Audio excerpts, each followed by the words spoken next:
Alright everybody, Dreadman back again, and I'm doing a interview, but this one's a little different. It's going to involve a bunch of different things. But yes, it's going to be the Merrick strain. We're going to talk about MadClock as well, and a little bit about what Matthew Morton does. And we got the OG Santo here. I'm sure a lot of you guys know who that is. So, alright guys, tell me, I guess it's going to start with you guys. How did the Merrick strain get started? It kind of started as just something to put out some songs on. And then him and I were doing some shows together, started talking, and asked if he just wanted to play drums on something a little less committed, because all the drums were written. Right. Then it just kind of took off, where it's kind of both of our main focus, as opposed to yeah, stuff. I guess weird. It is, huh? I didn't really think about that, but that's true. It's kind of become your main focus. Everything of that up front, yeah. Mm-hmm. And you've just come back with MadClock. Yeah, took like a 2 year and a half, 2 year break, pretty much. I'm writing a new album called The End As I Know It. It's, as of right now, it's about 9-10 tracks. It could change. I'm not pushing it to go out immediately. I've already been out 2 years basically, so I'm not in a rush. Right. A bunch of fun features on it. I'm not going to disclose any names, but they're from a bunch of different states across the U.S. that I've met in my travels doing different shows in different places. So it's definitely going to be interesting. Wow. I'm enjoying the process again, and this is going to be a good one. And mind you, I'm going to remind everybody, you produce all of your own stuff. You make your own beats. Yep. How did you get into all that? Mostly after I got clean, so I got myself right. I wanted something to do with music still, and it was like a little, I can't remember the name of the program, Tara, my wife found it, and she was like, here, just start doing stuff. So I got back into it, and I realized I could, make little things. I really much enjoyed it, so I kept doing different stuff with it. I got better programs, I looked stuff up online, took classes, and I'm at where I'm at right now. It's been 5-6 years now, getting after it really. So I just keep evolving, getting better, trying new tactics, and learning different stuff every day. It's something I can keep going with. You can play every instrument too, correct? Yeah, I track guitar, I track bass, I track live drums, I track electronic drums, production beat.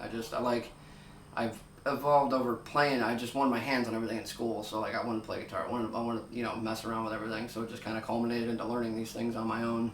Right. And I just kept making shit out of it. So it's a mess, but it's somehow a formulated mess. It works. And now you, Matthew, you do your own solo thing. When are we going to see something from that? And how did you get going with all that? How did you get started doing your solo act? Well, as far as when we're going to see anything from it, I've really put that on the back burner. But I've got a whole EP, full-length album's worth of songs written. I just need to stop being lazy and make some time to record them. Record it all here, my God. We'll record them all at my house. That too. Yeah. My couch has got to quit looking so good every night. No, I got into that. I was in another band. It didn't work out, and I've got my kids, so I really didn't want to jump into at the time anything that was going to require a lot of driving around or anything like that. So I just kind of started playing, country songs, acoustic songs, stuff like that, because I didn't need to do that. I didn't need to have a band. I didn't need a balanced schedule, so it was kind of a nice mix of, I got plenty of time with my kid, had a better home life balance and stuff with the work I was doing at the time. So that's kind of how that started, and that's kind of what led me to meeting this guy. Yeah, as I was doing MadClock at the time, and I met you through First Angel. And I learned that you were doing guitar and acoustic stuff, so you come over one day, we had a cookout and grilled, and I don't know, it just kind of went from there. Yeah, pretty much. I wanted to do, I've always done mixed genre shows. Yep. It's just, not only brings different people, it's just fun to put that kind of shit together. 'Cause, Oh, yeah. People do, it's not just an all metal show. It's not an all hip hop show. So I had hip hop, acoustic, solo acts, I had all different types. So when I made the tour actually with you, we hit a ton of different dates. He came with me on a handful of them, and we just kind of made Merrick out of that. It was like, oh, I haven't played drums in forever. I could totally play drums. You know, I'd totally love to get back into that. And in, a year playing, I got back into getting solid, and it's kind of been going from there. And then we met this goofball. Yeah, that's Santo. Yeah. Tell everybody, Santo. Well, I'm sure most people know you. If they don't, they should be ashamed of themselves. But tell everybody about yourself, the OG, and just how you got into the band. Well, I was at Metal Massacre last year. I saw these guys playing. They didn't have the bassist. It was just two of them. And I approached them because I thought I could fit in well with what I play, with what these guys were doing. Dead on, too. Yeah. It's been a great fit. Characteristically, stylistically, energy, like writing capability, all of it. It's just seamlessly fit right in. Yeah, oh, dude, he does it all, man. Give everybody some of the bands you've been in over the years. Well, I played bass in the Ass Men. I had a band, the reggae band, that was pretty successful, King Root, with my brother Perry and a couple other friends of mine that started that band. With my man Bochi, we had the band Rajadeen. We had the band Ash and Frost, which was a black metal band. And then when that kind of fizzled out, we mixed with Jonzo with his band Sudden Impulse and made Sudden Frost. I played with them for a while until JC ended up taking over for that band. And the funny part, I know I met you before this because Packer BT, Two Stupid Dogs, which was what I was doing in my 20s. Years ago, we played with Sudden Frost. How I met JC. I know I played with you before, and we probably didn't even know it. Yep. It's wild. And then I had that band, the Comic Book Villains, where we were doing mostly covers, but I was singing and playing bass with them too. So before I hooked up with these guys. Alright, so now you're doing the Merrick strain. It's the sludge metal kind of thing. What's going on in the future for the Merrick strain right now? Is there any plans on putting anything out? Yeah, there is. We've got, we want to do an EP here. We've kind of been narrowing down what we have written to kind of put out something. Right. Just like, he's got 6 kids, I've got my kid. Oh, yeah. He does whatever in the mythical land of unicorns he does, just rides around on a horse playing bass, hair in the wind. When you do get around to that, I'm going to guess it's going to be produced by this guy? Possibly. Mostly him, me. Yeah, we're going to kind of do it collaboratively. Yeah. He has a very old school take on mixing, which I super appreciate. I want to dive into more. I have more of a modern approach. I think my, at least knowledge from what I've learned in classes and whatnot can be applied to the old school techniques he has, and we're going to make a really cool sound out of it. Alright, cool. How should I say this? Well, you've been playing around quite a bit. Is there any plans on touring outside of the area, or just still trying to kind of conquer that? I mean, we're kind of taking it how it comes. Like, right now we're getting offers in the area, stuff like that. We got a couple shows coming up. We have one in September, I believe, that's in State College for the band Roadkill. Right. But it's just one of those, we're kind of trying to do it. Like, if we go out of state or anything like that, I don't think we'll be able to do a full, week on tour where we go places. We're trying to find, what is it, like Friday through Saturday, or kind of your Yeah, best nights the for original working musicians. man's thing. Yeah. So it's kind of trying to line everything up, and then around schedules. We'd like to get out of the state Oh yeah, absolutely. within the next year for a show or two. The contacts I have out of state are mostly for like hip hop shows, but I mean, there's other places we can play that I'm sure we can get into. Yeah, exactly. Yeah, I'm sure I could probably help with that a little bit too. Absolutely. And I was actually talking to you about that. Yeah, and that's the thing too. It's like trying to find promoters. Like right now, Erie, I think for the tri-state area, Erie's really strong with promoters right now. People helping bands. Yeah. And then you got to kind of reach out into other scenes, and do they have anything going on? Yep. We bounce between here and Pittsburgh fairly often when we do get the gig. But that's a big thing, is what's the support network in each and every scene, I think. Because if you don't have promoters or people putting on shows, you're kind of up the proverbial creek without a paddle, you know what I mean? Yeah, that's true. I think like one of the only places really doing stuff without a promoter, and well, they're Marlene, she's a promoter of Philly on the Rocks. Yeah. But that's probably the only place I can think of that doesn't really need a promoter in Erie.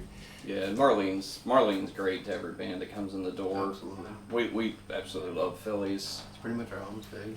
Yeah, that's where we play the most. Yeah. All right. What's the biggest influence to the sound of the Merrick strain? Or is it a little bit of everything? It's a bit of everything, but as far as like the guitars and stuff, probably down. Like down and clutch. Down. Down. COC is a big one on me. Love Corrosion of Conformity. Scared, Sabbath. Yeah, it's a mix. A little bit of everything. It's heavy, but it's groovy. You know what I mean? There's a lot of his guitar parts have kind of helped evolve me as a drummer, even because I have to do stuff outside my comfort zone sometimes to keep it groovy. And it's all been for the better. Just fun writing shit. And he had like drum parts wrote out when we started, and all the guitar parts were wrote out, and I put it in my little style with here and there. Yeah. He helped direct me this and that and all. And now I'm kind of in the process. We write something, I kind of know where to put things. Yeah. And going forward, all three of you guys going to be writing stuff? Yeah. We actually have one we've been writing. Santo came up with a bass line, and we just kind of, in one day, kind of became this super dope.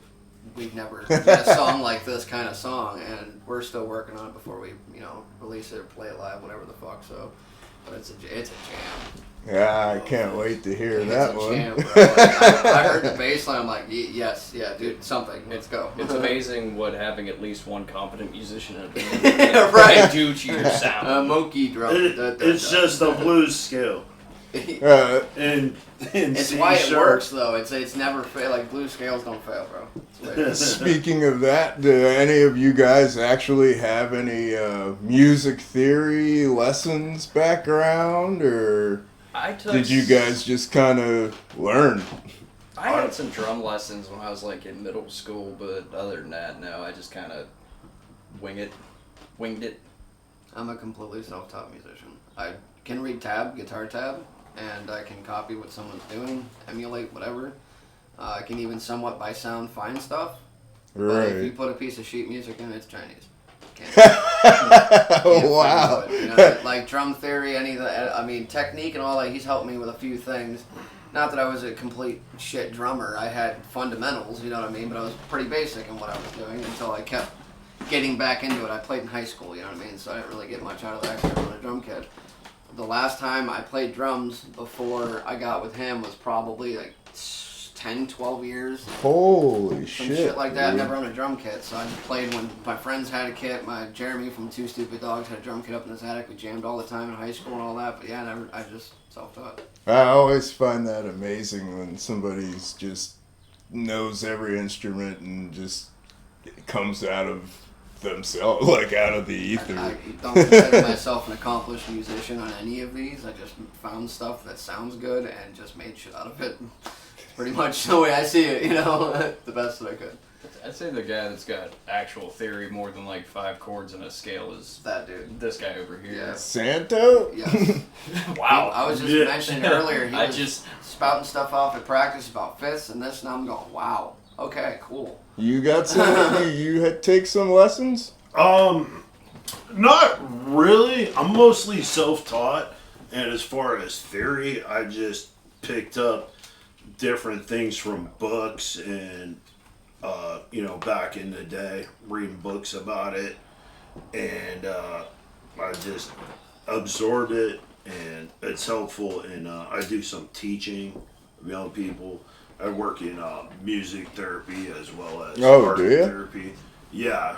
So, but yeah, I'm mostly self-taught as far as that goes. That's crazy, man. Because as good as you guys are and have it together, just with everything, all three of, everything you've done, it's crazy. Playing rock music, you don't have to know theory heavily. It's just like, it's an easier way that we can communicate to other people. Like, people say they don't know what theory is, but they kind of actually do, because most musicians know what a triplet is. Yeah. You know, we don't just have to hum like different sounds to each other. It's like, basic, and It's a feel probably thing. Yeah. know what a minor chord is versus a major. Yeah. Might not understand why it is, but you can hear the okay, difference. this one sounds minor, The this is difference. major. So, that's basically all you need. It helps to definitely know, what your notes are called, though. I think you just define by definitely ear. that. You know what I mean? That's a perfect definition for by ear, because that's kind of the way I've navigated my entire music career, is just hearing shit and be like, that sounds good. Those notes go together. Cool. It don't sound like a cat scratch. Okay. All right. Merchandising. I know you guys got a little bit of that, right? No.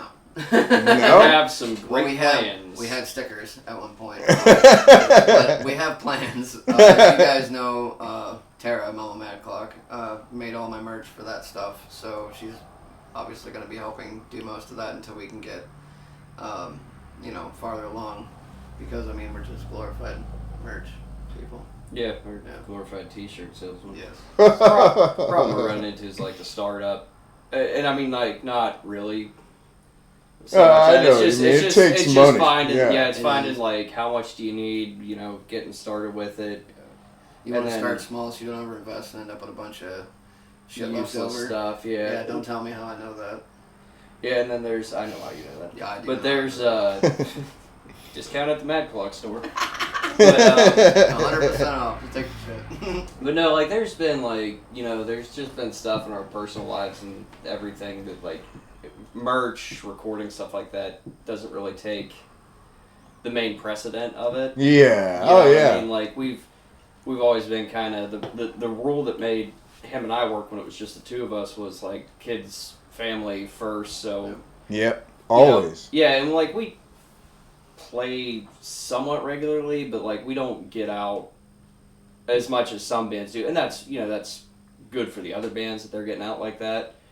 It's just like if we got something going on, like if he's got one of his kids doing basketball. Yeah, that's going like to take that, precedent. Yeah, exactly. Or my kid has their Christmas concert or something. We kind of bounce around that as much as we can. All right, so I'm going to take it's a no then. We shouldn't be expecting any EP this year. No, I think we will have the EP this year. This year? Yeah, we've got four songs picked out. We've been doing the scratch tracks for that. And we've played them so much over the last 2 years. Exactly. So So it fits right in like nothing. So yeah, it's gonna exactly. be hard to record. Ain't gonna take much. It's not gonna be a long process. Yeah, guitars will probably be recorded down at my place when I have time. Like once we get the basic tracks, then I'll ship them up to him. I can record the drums here. Yeah, so he has something to do the drums off of. I'll probably do vocals up here, just because he's better with vocal chains and stuff than I am. Kind of figure out how we want to go with the vocals, because a lot of times when we play live, like we're figuring out parts as we go. Right. Yeah, I've heard both of you sing now, and it's quite good. So Yeah, a little bit of trade-off going on. Especially for MadClock, because the rest of it was just beats. I had so much time to focus on vocal work, 'cause that's the main part you hear over a track, you know. Yeah. Just, working on different mixing techniques and all that. Now you, Morton, you live like somewhere near Pittsburgh or something, right? Yeah, I'm halfway between Pittsburgh and Erie. How the hell do you make that work? Like, you, I'm sure you practice regularly with, he's in Less Than Expected, a punk band from Ashtabula too, by the way. Yeah. So how do you make that all work? It's just balancing schedules, best you can. It's sometimes you're only going to get maybe one day a month you get to come up and practice because, you got family things going on. Obviously, you work Monday through Friday, and then these guys also work, so... That was the reason why it works so well with us, because we're in the same mindset, you know what I mean? It just... We got this stuff to do. I was already putting family first with the MadClock thing, even doing the shows that I was doing, so we're on the same page. It's a lot easier. So a lot of what it comes down to is like, there's a lot of practicing that just goes on at night at my house, you know what I mean? Like, when I was playing guitar with Less Than Expected, I'm just sitting down at the house, learning the parts, doing drums, it's the same thing. Morton loaned me a kit that I was able to like put the quiet practice heads on and stuff. So, just really trying to learn your parts and know the songs as best you can, and then when you have time to get together, you do. It definitely takes a lot longer, I will say that. Like, when we recorded the Less Than Expected EP, when I finally got time to take a weekend and do my guitar parts, that was just months. And like right now, Martin's been out with some medical stuff going on, so that kind of real quick shout out to Martin Dunn. Yeah. Everybody, I hope he gets better as quickly as possible. There is a GoFundMe to help with his recovery. If you can donate to that, please, please, please do that. Very good man, very good dude. We need more Less Than Expected albums. Just wanted to interrupt that real quick. Oh no, that's you hit the nail on the head. Martin's great. He really is. Also, for some reason, I have to think about attracting band members that have like 8,000 kids, because he's got. I'm like gonna have the to start uncle. numbering. He's like the uncle of the local scene. It's insane. Yeah. All my kids call him Uncle Matt. Most of his kids do the same. We got Alex Trinity, Brooklyn. You still like 5? Man, dude, now you're making me think. Alex, I think between the two Trinity, houses, Brooklyn, like and Edie. So 13. he's got 4. Plus, their friends are always around, so it's 10 plus kids. I walk up to Between both two of them bands. whenever their kids have friends over. Like, did you guys have another one? Like, they've been in the basement for. I didn't see 14 that one years. last time. What the hell? Hey, you. Alright, so we're expecting we're expecting some merch and an EP by the end of the year. You guys are about to play Metal Massacre. Any thoughts on that? I'm just excited for it. That's a great time. It's kind of like the Hootenanny and Dreadfest. It's great to see all the bands come together at one show. You get to see. Honestly, We've had a lot of good 2-day fest, actually. Yeah, everybody is just on. I mean, like, all the bands in the area are pretty killer, and it seems like everybody is extra on for these big events, you know what I mean? Yeah. Bigger events for us, so. Bring her again, for sure. It's always good if you got time to stick around for them to see everybody. You got Auditrocity, you got From the Fallout, why can I not remember Erica's band? Storms Within. Yeah, Storms I Within. don't know why. I think Scars of Agony is playing too, which is another band she's in. So surprise Surprise, surprise for everyone there. I was just saying, she puts in a lot of work. Justin does too, because isn't he? Oh yeah, Yeah, he's in a couple. Chapel. he quit Joe Nameless recently, okay. but yeah, he's doing Battle Chapel and now. Will Walker and Johnny Britton's band's playing. Oh, Tear from Grace, yep. Yeah. Yep. Great. They were killer at the Hoop. Oh yeah, Man, they've got it together, man. Mall Sangre there. I'm not 100%. Maniacal Device. Yeah, Maniacal Device is playing. We'll be playing with Maniacal Device Friday at Voodoo Brewery. Yeah. Oh really? Yeah. Mm-hmm. The 26th? No, this Friday. Oh, this Friday Yeah. coming up. Oh, okay. All right. Well, 7 to that's 9, from 7 to 9. Yeah, that's. Which shout out to Jen for that one. Oh yeah. yeah. Mayhem Music Promotions, everybody, Mm-hmm. and Erie Siren Productions. Got to give a shout out to that too. On October 5th, I believe it is, we're going back to the Poetry Lounge. Shout out to Toy Slaughter. Oh, okay. All right. Poetry Lounge. Yep. Yeah. Do we know who we're playing with on that one yet? No, we gotta get some people together. Yeah. Yeah. That's gonna be fun. Yeah, I figured we had enough time. It didn't have to be a pressing matter, but we did. We got to check out a couple of bands, see if they come with us. Because Yeah, we got to it's- put the show together to go, kind of thing. Yeah. That's a good venue too for Pittsburgh. Well, not for Pittsburgh, but it's a good venue in Pittsburgh. Oh I should yeah, say. for sure. Yeah. What's your favorite venue? So many. That we've played, or like Any- the venue any one of that us we've has been played. to. Yeah, and like individually or as a band. Both. Okay. I mean, Phillies is fun. You I'd can't probably knock give Phillies, man. the nod for the Erie area to Phillies Yeah. because they've always been really good to me with the country thing and the Oh yeah. this Sure. the metal Yeah. thing, and probably in Pittsburgh right now, Poetry Lounge was really good. Hell. The Sub used to be a great place to play, Right. but they Yep. shut down. Right. Turtle Creek. Yeah, but there's so many good ones. My top two, as MadClock anyway, would have to be obviously BT. It's my home stage. It was my first show as Two Stupid Dogs. It was my first show as MadClock. Like, shout out Bobby Jensen. That dude's a legend. So BT and the Vortex in Akron. Yeah, That- Vortex oh, is man. cool, man. Yeah, I had a handful of shows out there, even on the tour we played there. Mhm.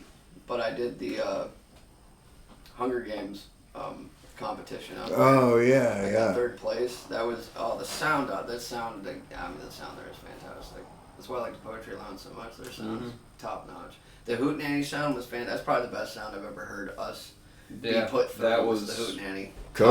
especially Copeland, for- man, Matt My Copeland. good shout out to that dude. Wow. Especially for it being such a mobile setup. Yeah. Like, that was, you go to a lot of, like 4th of July celebrations, and, you got like cover bands playing, and sometimes they have the worst PA. Matt came up to me and goes, "What do you want your monitor?" And I was like, "I get to choose." What? I don't have in ears. This is great. I had to pull Matt aside and be like, hey, quit talking to him like he's people. Yeah. He don't understand the He's language. gonna expect it. You have anything else going on the side? As far as musically, nah. He does This have is- an OnlyFans coming. No, I guess he pretty much made this his main gig. He put everything. Yeah. That's awesome, man. Yeah, I have a lot of other things going on. I have kids too, so Good job and all that. they're athletes and very involved with sports. Right, that's cool, man. Nothing wrong with that. And I love you doing these interviews too. Shout out Dredd, because it really shows that musicians are just regular fucking dudes, man. People in general, jobs, kids, and we just do it because this is what we like doing. Yeah, I mean, I do what I do. It's the same thing, man. Bonnell's 18 years almost. Yeah. So. It shows Fantastic. somebody cares about what the local scenes are doing, I mean... Yep. You're a legend, dude. I am Yeah. absorbed and in love with the local scene myself. But anything else you guys would want to add? I'm excited for Metal Massacre. Yeah, It was a blast yeah. last year. trying to Voodoo, get out. I've never been to Voodoo Brewing before. I'm excited for this show. Yeah. Just the shows in general, man. I'm digging the live scene. That's a big thing Santa has added too, is like help with booking and stuff. So that's been Yeah. great. it's Because huge. when Jen messaged me, I was literally in the ER getting a shot of morphine and some. Oh, some jeez. I was like, I'll answer this after this long. And I woke up like 3 hours later. It's like, oh, thanks, Santa, for taking that one, buddy. We were talking earlier, like I'm getting recognized as a drummer from a band, and I'm like, what? I'm not used to that. Even as Mad, like people see me do shows, but I'm not really known as all that. But it's just been kind of doing its own thing and growing. Yeah. As we do it. Yeah, everybody's so good, especially in like the Erie and Pittsburgh scenes. People are really chill to deal with. Yeah. I haven't seen too many egos. And that's what most people have been asking from us, our shirts. It's like, you got music anywhere? You know, so that's go what the crowd wants. We're kind of Well, get it going, damn it! We will. Probably at least by Halloween should be done. Yeah, it should be. He's got some stuff he's doing. He recently got a stick endorsement from Collision. Oh, that's so he's cool. he's got to put up a video with them. So like, obviously I'd like to see him get that done ahead of time, just because that's something for him. I guess that's the other thing I didn't add was the drumstick endorsement, but I'm going to be doing regular drum videos and posting them on a YouTube channel now. Awesome, man. So different Congratulations. I want to do something different. I'm doing metal drums over pop songs. Oh, alright, So cool. I'm going to do a bunch of Merrick stuff as well, obviously drum covers, so we can promote it Yeah. all that way as well. But yeah, I'm going to do something a little different. Alright, cool.